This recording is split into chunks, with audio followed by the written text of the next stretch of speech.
एक ना कसाई के घर में चूहा बिल बना के रह रहा था। एक दिन कसाई अपनी बीवी के साथ जब घर आया तो कसाई के हाथ में एक बहुत बड़ा बस्ता था।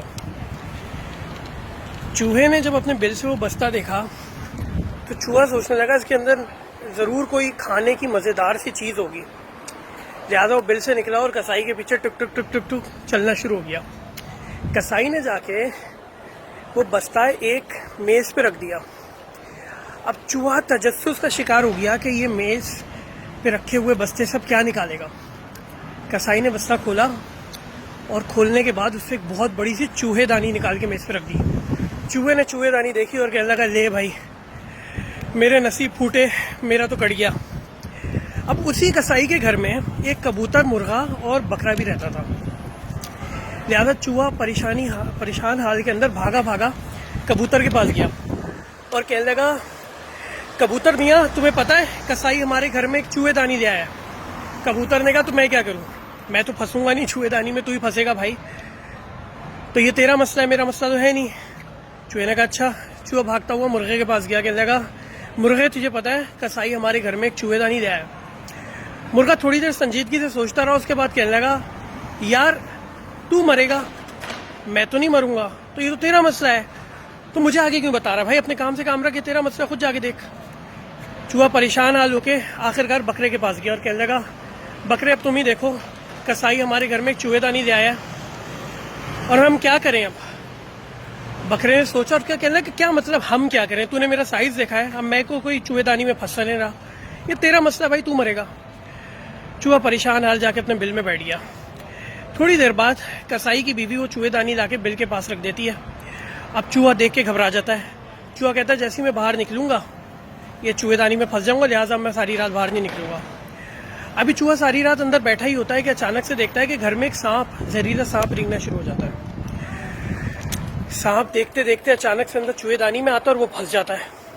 जैसे ही सांप चूहेदानी में फंसता है, चूहेदानी की आवाज़ आती है।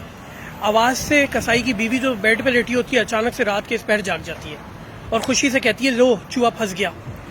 जल्दी जल्दी आती है और चूहेदानी के अंदर अंधेरी रात में हाथ मारती है। जब कसाई की बीवी चूहेदानी में हाथ मारती है तो वहाँ सांप होता है और सांप फौरी तौर पे हाथ पे डस लेता है।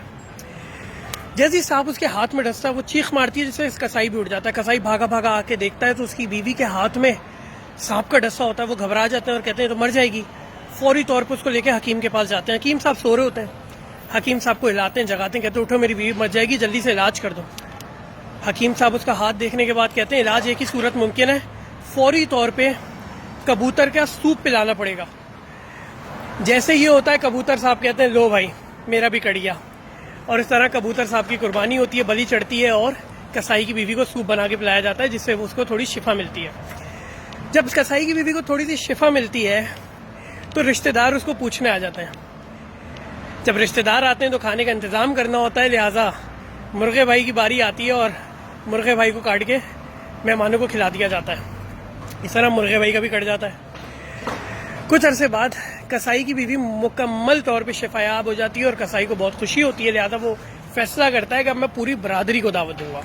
और जब बरादरी को दावत देने की बारी आती है तो आता है नंबर बकरे भाई का, और इस तरह बकरे भाई भी कट जाते हैं और फिर बरादरी आके उस बकरे की बोटियां नोच नोच के खाती है।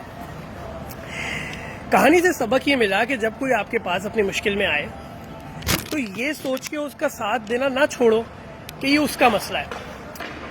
जिस तरीके से पाकिस्तान में कुछ मजलूम लोगों के साथ नाइंसाफ़ी हो रही है, ख़ासकर महाजिर कौम के साथ, और तमाम लोग खामोश बैठे हैं, तो मेरा यही पैगाम है, कबूतरों, मुर्गों, बकरों, वक्त तुम्हारा भी आएगा। इससे पहले कि वक्त तुम्हारा आए, खड़े हो जाओ, हमारा साथ दो, जुल्म को जुल्म कहो, ताकि हम सब मिलकर जालिम का मुकाबला कर सकें और इस मामले को ख़त्म कर चुके हैं और जुल्म का खात्मा कर सकें।